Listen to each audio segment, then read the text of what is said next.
I have read many nuclear revenge stories on Reddit, and I've decided to post my own. This was bound to happen sooner or later, and I'm glad it happened sooner because I was getting sick of my mother-in-law and her nonsense. I, female, 27, have been married to my husband Jamie, male, 31, for 2 years, and we've known each other for a long time because I'm very close friends with his sister, Jessie, female, 27. Jessie and I met in college and we shared the same dorm room during our first year, which is how I got introduced to Jamie. Jamie and I started dating when I was in my second year of college, and we got married 3 years into dating. Jessie was the one who introduced us, and she has never had a problem with me dating her brother and eventually marrying him.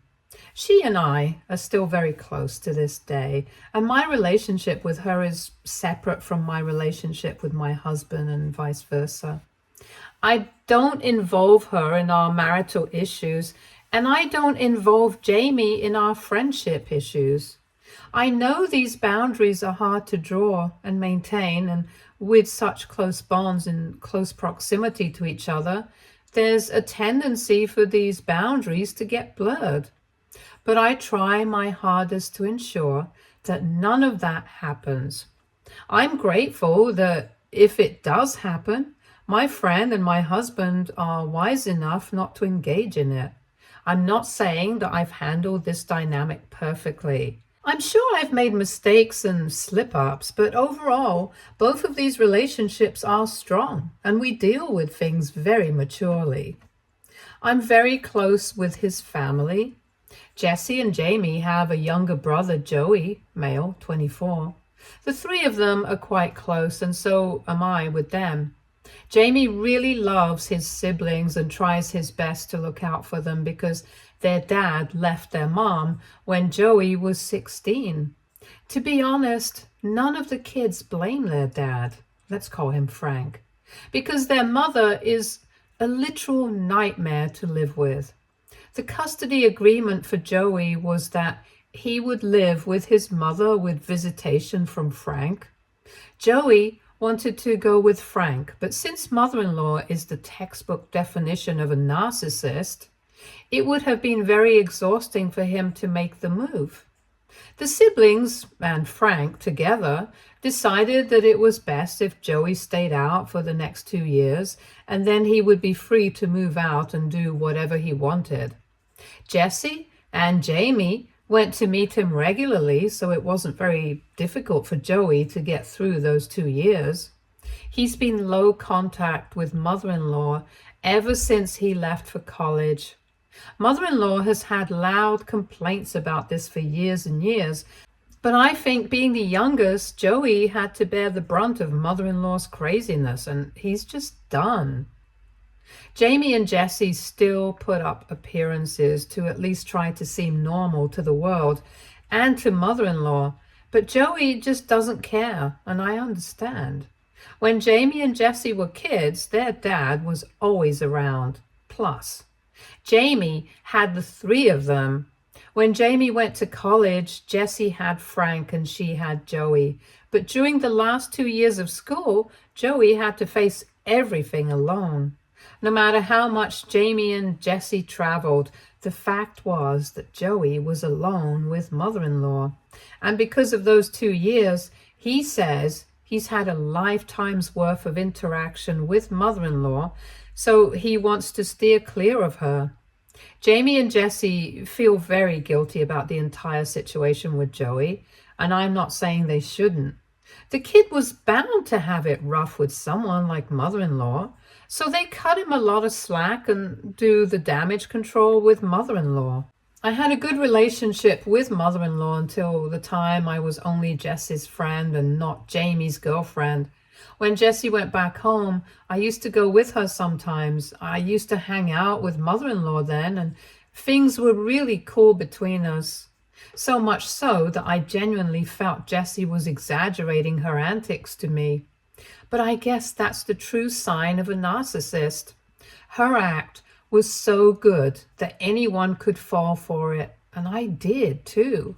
But the mask fell off the minute she found out that I was with Jamie and that I would probably be a permanent fixture in the family. No one could be good enough for her man.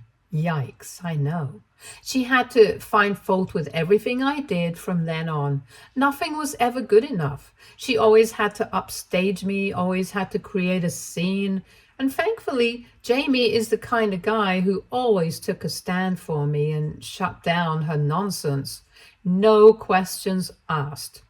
The final straw for him was when she turned up wearing white to our wedding.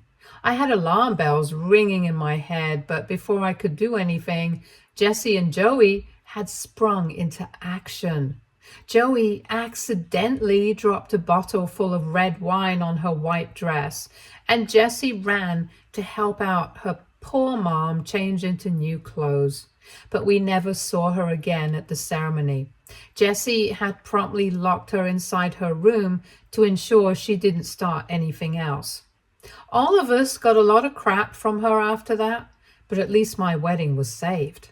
Jamie tore into her and told her that she had brought this upon herself because she had chosen to upstage the bride, and she should be thankful that we weren't cutting her off completely. That shut her up, and she behaved for a couple of months before starting new drama. So we generally steer clear of her. Things came to a head a couple of days ago. Jamie had to go on a work trip to Cali. It was very important for him, and his promotion depended on how well he could negotiate deals with his clients. So it was a high-stakes thing for him, and he was feeling very jittery. I was alone at home, and 2 days after he left, I fell sick. I don't know what caused it, but I was feeling extremely nauseous for a long time. A couple of hours later, I puked out a lot of stuff and was feeling really weak. I thought it was a normal stomach issue that would be okay in a day or two, but by the evening, I started feeling really sick. I drove to the hospital to get myself checked just in case something was wrong because I didn't have anyone at home to take care of me. The doctor said it was a case of severe food poisoning, and while it wasn't very serious or dangerous, I still needed to rest and eat mild food.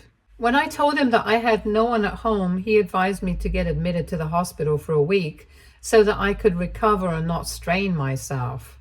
At that point, I felt this was the best option available because I couldn't call my husband and screw up his work trip. Jessie was on a holiday with her boyfriend. Joey works out of state, and I'm estranged from my own family. So asking them to help was out of the question. I had a couple of other friends, but none I was so close to that I could ask them to tend to me for a week. I got myself admitted and let Jamie know the situation. I downplayed it because I knew he would get worried and insist on coming back home, which I just couldn't allow. 3 days into being admitted, I started feeling better. The doctor said it would take me 2 to 3 more days to get back to normal strength and energy levels, but he also felt I looked better. Somehow, word got around to mother-in-law that I was sick and that I was now feeling better. She didn't bother to come and check in on me while I was sick, and to be honest, I expected this from her, which is why I hadn't asked her to help me out anyway. But as soon as she got to know that I was doing better, she came to the hospital and faked concern for a while. She just wouldn't leave. I had to beg her to leave me alone, but she kept on crying fake tears, saying things like, "I'm so sorry you're suffering so much. I hate to see you in pain. Let me do something for you." She tried to act mad that I didn't reach out to her and said that she would have helped and made me feel better in no time. I just said I didn't want to trouble her. It got so bad that I was forced to tell her that I was actually fine and that she didn't have to worry about me. This was a rookie mistake, and the switch was instant. She said, "Oh, if you're feeling better, why are you still in the hospital wasting my son's money? If you're fine, I need you to help plan my 50th birthday party And look at the arrangements. Her birthday was a week later, and all her kids were going to be there along with her friends. So she wanted everything to be impeccable. She had no one else to help her except me. It's as though she was waiting for me to say that everything was fine so that she could pounce on me and ask me to help out. I said that even though I was feeling better, there was no chance I was fit enough to help her out. She said I was just making excuses and she expected me to get discharged the next day and help her, or she was uninviting me from the party. She gave me this stupid ultimatum and left as if I cared about her idiotic party. I decided not to involve Jamie in the little drama that his mother caused because, again, his work was more important to me than my mother-in-law's unhinged little tantrum. I did drop a text to Jamie telling her what had happened, but I asked her not to say anything to Jamie. Things were normal after that. I didn't get discharged because mother-in-law wanted it, but only when the doctor okayed me to leave, which was 3 days later. Jamie came back the next day and he seemed to be in good spirits. He said his boss was happy with his work and the negotiations went really well, so he looked hopeful about the promotion. I then told him what exactly had happened with my little stint at the hospital and my mother-in-law's deranged demands. Jamie quietly listened to me narrate the entire incident and didn't say anything. He was very upset, rightfully so, that I didn't tell him and said that my health was more important than a stupid work trip. I told him it wasn't that serious and that I was fine. And he asked me if I wanted him to talk to mother-in-law regarding her treatment of me, but I said no. I told him I didn't want her to cause any more crap than she already had, and that I didn't care about her and her stupid opinions anyway. I was actually glad I wouldn't have to go to her party. I had thought that James would sit the party out as well, but he was adamant about going. He told me he would be setting mother-in-law straight once and for all because now she needed to be dealt with firmly. I honestly got a bit scared because I could see that he was furious, and I also knew that no matter what I said or did, he was going to do what he had planned. I just told him to be careful and try not to cause a scene at the party. The party was yesterday and all hell has broken loose. I had a feeling Jamie wouldn't let my mother-in-law's antics slide so easily, but I didn't know he would go all nuclear. I'm not complaining at all. I love that my husband is taking a stand for me like he always has and has put mother-in-law to shame publicly. It just feels a little too amazing to be true, if you ask me. So, as I mentioned above, my mother-in-law had disinvited me from her party. Thank God for that. I don't know what kind of reaction she wanted to get out of me. She had probably hoped that I would make a huge fuss about being excluded and beg her to invite me again, but none of that happened. So naturally, she was already pissy because she didn't get to have one of her stupid power trips with me. Jamie, Jessie, and Joey were all in on Jamie's plan, which I hadn't known, and I got the tea from them after the party. So initially, everything was great. The guests came, brought gifts, and the decor was amazing. Everything was basically crafted to be perfect. Mother-in-law was behaving very sweetly and didn't mention me even once. She was avoiding Jamie a little. I think she thought he would ask her why I hadn't been invited and she would have to answer and tell him about the little stunt she pulled at the hospital. To avoid that, I presume she mostly stayed away. Jamie kept his cool throughout. He told me he tried his best to behave as if nothing was wrong, so as not to garner attention and make mother-in-law suspicious. Finally, when the cake was being cut, the 3 kids got up to make a toast. Joey started off by thanking mother-in-law for all that she had done for them over the years, and he then added how mother-in-law had forced him to take up part-time jobs after the divorce to contribute to living expenses, and it was only due to Jessie's intervention that she had stopped her antics. When he said that, There was an uncomfortable silence. Mother-in-law tried to laugh it off, but it was very awkward and they were just getting started. Next, Jessie got up. Mother-in-law literally froze in place. Everyone knows that Jessie is the most brutal and that her words cut so deep, it's hard to recover from what she has to say. And Jessie didn't disappoint. She detailed so many instances from their childhood that Joey says it was hard to count. It was unbearable, and mother-in-law started sobbing. A few people left with their gifts in disgust during this little expose, but Jessie was unstoppable, and she finally came to the hospital drama that mother-in-law had started. She told the guests that the reason I wasn't at the party was because I had been uninvited, and the reason for that was that mother-in-law couldn't digest the fact that her sick and hospitalized daughter-in-law was not in the shape or health to do the running around for her god-forsaken party. There was so many gasps in the crowd, according to them, and Jessie was smug from the dramatic effect that she got.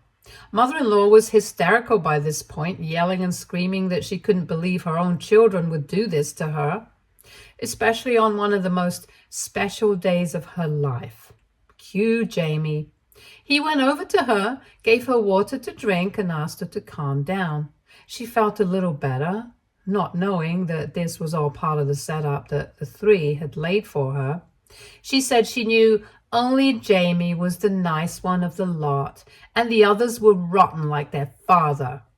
She was basically putting her foot in her mouth, but she didn't know that yet. And when her little praise train for Jamie was over, Jamie handed her an envelope saying it was a gift from him. Even I didn't know what this gift was before the incident was narrated to me. When mother-in-law read the papers, she turned white. It was as though her eyes would pop out of her face. The papers were basically Jamie giving it to her in writing that he wouldn't be sending her any money to help her out, and neither would he be paying her mortgage every month. Essentially, she was on her own. The chaos that ensued was nothing short of hell. Mother-in-law started straight up yelling, screaming at the top of her lungs. She said Jamie couldn't do this to her and that she would sue him and all of them. How that would be of any help at all, no one knows. But the three of them left her mid-breakdown and went to a bar to chill and have drinks. She's been bombarding them with texts non-stop, starting from begging to ranting to saying literally batshit crazy things. No one is responding to her. I think they finally had enough and know that cutting her out is in their best interests. And we have no idea at all what she's going to do because she's basically been surviving on handouts from her kids. Jamie pays the mortgage for her house. Jessie sends her an allowance for groceries and electricity, and Joey gives her some money for other utilities like gas. She claims that she works, and it's good for her if she does, because if she doesn't, God alone knows what's going to happen because all this money is going to stop. She keeps saying she'll apologize to me if that's what it takes to get things back to normal. And she doesn't realize that what she did to me wasn't the reason why this blow-up happened. It was just the last straw on the camel's back, and everyone had had enough. This was their breaking point, and now there's no going back. I know them really well. Joey, not so much, but I have a fair idea of how he thinks too. They're done, and good for them. I'm so proud of all three for finally putting an end to her toxicity. Had it been left to me, I would have done it years ago, but I never push for anything because at the end of the day, she's their mother, and I wouldn't want to ruin that relationship, especially since I'm estranged from my mother. But this was entirely their call, and I know it had nothing to do with me. So at least I'm not guilty. Let's see what happens next, because I know mother-in-law isn't going to take this sitting down. She's going to come back because she has no other option, frankly. She was surviving literally because of her children, and without their help, She can't afford half the luxuries she presently does. It's going to be a fun ride from here on, and I can't wait to see her imminent downfall. I have my popcorn ready. Things just need to get moving. Update 1. Oh, shit has hit the fan. It's been a month since mother-in-law's birthday, and everyone is still no contact with her. She, however, doesn't understand this because she's been trying every trick in the book to get the kids to talk to her again. She keeps on calling, texting, and even sending emails. Jamie said that they should all block her, but that would be too extreme of a step. She might need help and assistance for medical or health reasons, and we can't completely shut her out. That's the only reason why channels of communication are open with her. But she probably feels that if she's allowed to text, she'll one day be able to wear their resolve down and bring things back to normal, or rather, whatever her version of normal is. To her dismay, nobody is interested in keeping contact with her anymore. Moreover, all of us are certain that all this hue and cry isn't because she actually wants to talk to Jamie, Jessie, and Joey, but because she needs money. According to Joey's estimates, with the money they were giving her, she should have enough saved to last her a couple more months. But by then, she'd really need to either downsize or land a job that would pay her a lot. Added to this is the fact that no one really knows whether she actually works or not, or has been lying to us all the way through. Last we knew, she was working a desk job at a small company that paid her some money. But that wasn't enough for survival, especially with the kind of luxuries she counts as survival. So essentially, what she earns, supposedly, is her pocket money, and most of her essentials were taken care of by her kids. Now that consistent flow of money is going to stop, and stop suddenly and completely, so the money is going to dry up sooner rather than later, and all these are desperate attempts to stop that from happening. Last week, Jessie introduced her partner, Finn, male, 29, to the family. We knew of him, but hadn't met him. They've been dating for some time now, and he seems like a good guy, and Jessie is happy. All of us met at Frank's place, and it was a really nice time that the families spent with each other, quite unlike mother-in-law's birthday, or in fact any event which Her Majesty chooses to grace. This was so much more fun, chill, and it genuinely felt like we were hanging out with family. Jessie introducing Finn to Frank was more like a stamp that made the relationship serious, one that was inching towards marriage. This is just how it is in the family. Jamie and I both think Finn is going to pop the question in 2 to 3 months at max, and this is just their way of easing him into the family. And that was no issue at all, because he's a very funny guy. Almost everyone liked him immediately. He knows about the entire deal with mother-in-law and cracked a few subtle jokes at her expense. It was mean, but only slightly, and all of us laughed because, come on, everyone knows how she is. But then the drama happened. She somehow, and nobody knows how, found out that Jessie had a partner that everyone in the family had met. By everyone, I mean the immediate family, Jamie, Joey, Frank, and me. And only mother-in-law was the one who had no idea who the guy was, what he did, and what their plans for the future were. And she has been both inconsolable and uncontrollable since then. She's back to texting us 200 times a day, telling us that we've wronged her and that her only daughter has left her alone. She says she can't believe that we would exclude her from something as important as this, and that all her children are ungrateful brats. I don't understand how she expects anyone to even want to make amends if this is what she keeps saying on a regular basis. To everyone's relief, she doesn't know who Jessie's boyfriend is, and we want to keep it that way because otherwise she's going to look him up on social media and bombard him with texts as well. It's not Finn's mess right now, at least, and we want to keep him away from her nonsense for as long as we can. Jessie is so done with mother-in-law. She says she won't even invite her to the wedding. I personally think that won't be possible and she's going to barge in, make an entry and cause a scene anyway, but I understand Jessie's sentiments.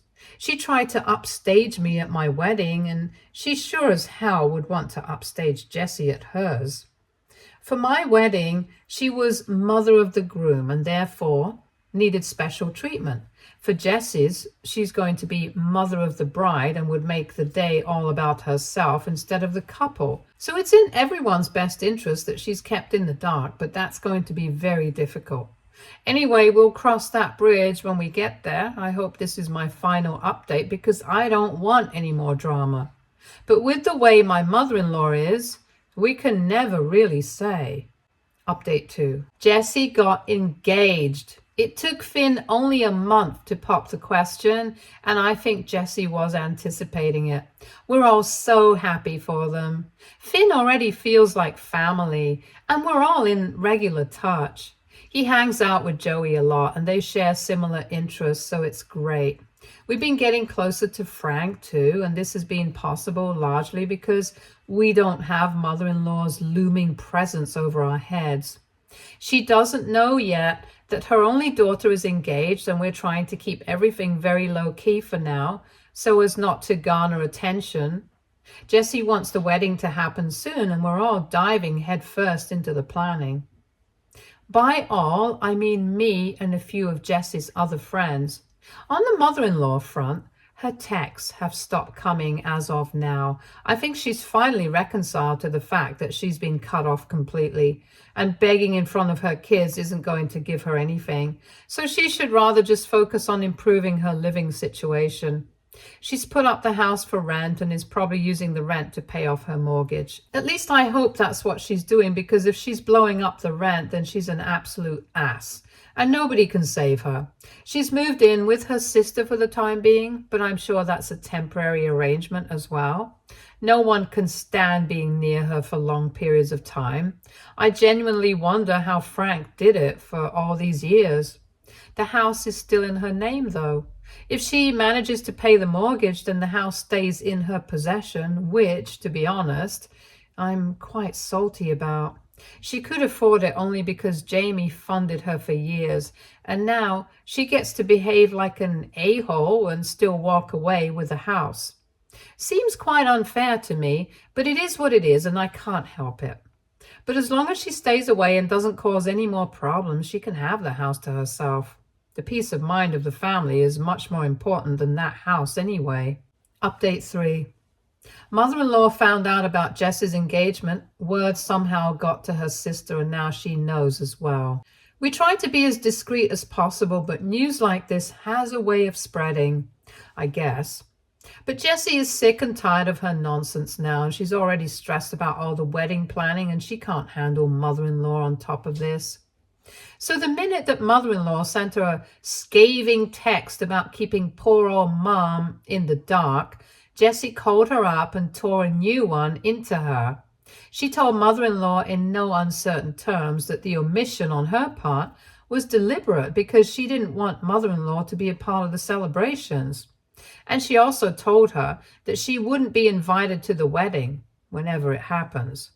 Jessie said she was sick of her antics, and she knew that mother-in-law would try to pull off a stunt like she had done during my wedding.